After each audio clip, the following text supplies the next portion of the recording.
बघू शकता किती सुंदर झालेले आहे आपले अख्ख्या मुगापासून सकाळचा प्रोटीनयुक्त नाश्ता। तर चला पुढे रेसिपी बघूया। मस्त असे आपण छान आज अख्ख्या मुगापासून धिरडे बनवणार आहे। त्यासाठी मी बघा रात्री असे अख्खे मूग हिरवे भिजत ठेवले होते। आता 2 पाण्याने स्वच्छ धुवून घेतले आणि पाण्यात टाकताना पण 2 पाण्याने स्वच्छ धुवून घेतले। आता आपल्याला हे मिक्सरमध्ये बारीक करून घ्यायचे आहे। आता आपण साहित्य बघूया। इथं बघा मी थोडंसं अद्रक घेतलेलं आहे, थोडासा लसूण घेतलेला आहे 7 ते 8 पाकड्या आणि 9 ते 10 हिरवी मिरची घेतलेली आहे आणि जिरं घेतलेलं आहे। हे सुद्धा आपल्याला दळून याच्यामध्ये टाकायचं। आता आपण अख्खे मूग आधी दळून घेऊया। बघा मस्त आता आपण दळून घेतलेला आहे। आता सर्व मूग आपल्याला असेच दळून घ्यायचे आहे। नमस्कार, मी स्वाती, सोनाक्षी बराटे व्हेज रेसिपीमध्ये तुमचं खूप खूप मनापासून स्वागत करते। चला तर मग रेसिपीला सुरुवात करूया। रेसिपी स्किप न करता संपूर्ण बघा। एकदम पौष्टिक असे हे मूग अख्ख्या मुगापासून आपण धिरडे बनवणार आहे।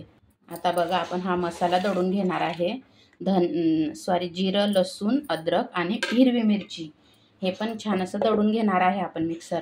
बघा आता आपण मिरची, अद्रक, लसूण आणि जिरं दळून घेतलं। हे सुद्धा आपण मिक्स करून घेतलं। आता थोडंसं मिक्सरच्या भांड्याला राहिलं म्हणून थोडं पाणी टाकून मी मिक्सरचं भांडं धुवून टाकून घेतलं आपल्या मूग डाळीच्या आपण जे दळण वाटलेलं आहे त्याच्यामध्ये। आता बघा मस्त पूर्ण एकजीव करून घ्यायचा आहे। आपण जे दळलेले आहे अख्खे मूग आणि मसाला छान असं हलवून घ्यायचं। खूप पातळ पण ठेवायचं नाही, खूप घट्टही ठेवायचं नाही। आणि आता हे थोडंसं एक 10 मिनिटं आपण झाकून ठेवूया।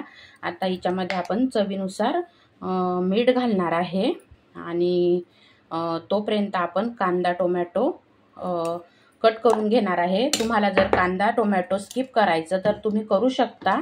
आणि आता मस्त असं हे हलवून आपल्याला ठेवून द्यायचं आहे। तोपर्यंत कांदा टोमॅटो कोथिंबीर मी आता कट करून घेते। भेटूया आपण परत। बघा आपण आता इथं एक कांदा कट करून घेतला चौकोनी तुकड्यांमध्ये, 2 टोमॅटो कट करून घेतले, थोडीशी कोथिंबीर कट करून घेतली। तुम्ही तुमच्या आवडीनुसार कट करू शकता, तुम्हाला किती हवं। नाहीतर असंही प्लेन खायचे असले तर डोसे तुम्ही खाऊ शकता। आता हे मस्त आता आपण छान असं मिक्स करून घेऊया। खूप छान असे पौष्टिक आहे हे अख्ख्या मुगापासून बनवलेले धिरडे म्हणा, डोसे म्हणा, अजून तुम्ही काय म्हणतात ते पण मला कमेंटमध्ये सांगा। आणि सकाळी नाश्त्याला खूप छान आहे हे। आता छान असं एकजीव करून घ्यायचं मस्त छान। आता बघा असं एकजीव झालेला आहे। आता आपण थोडंसं एका भांड्यामध्ये काढून घेऊया म्हणजे आपल्याला डोसे बनवायला सोपं होईल। आणि नक्की तुम्ही पूर्ण रेसिपी बघा, स्किप न करता बघा। बघा तव्याला असं छान असं तेल लावून घ्यायचं म्हणजे मग आपला डोसा चिटकणार नाही। आणि आता आपल्याला आपले अख्ख्या मुगाचे डोसे बनवायचे आहे। असं मस्त छान तुम्हाला कसा हवा जाड बारीक त्या प्रकारे तुम्ही करा। खूप पातळ पण करायचं नाही आणि खूप घट्टही करायचं नाही। खूप पातळ जर बनवलं तर मग आपले डोसे तुटून जातात।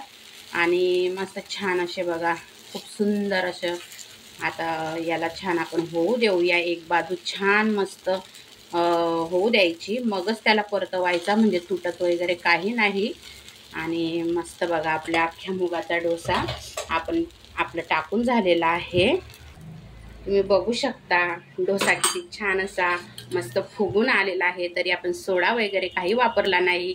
आता अगदी थोडंसं तेल सोडायचं आहे आणि मग हळूहळू आता बघायचं आहे। छान असा झालेला आहे बघा। आता आपण परतवू शकतो आपला डोसा, बघू शकता तुम्ही। आणि आता छान असा हळूच परतवायचा आहे।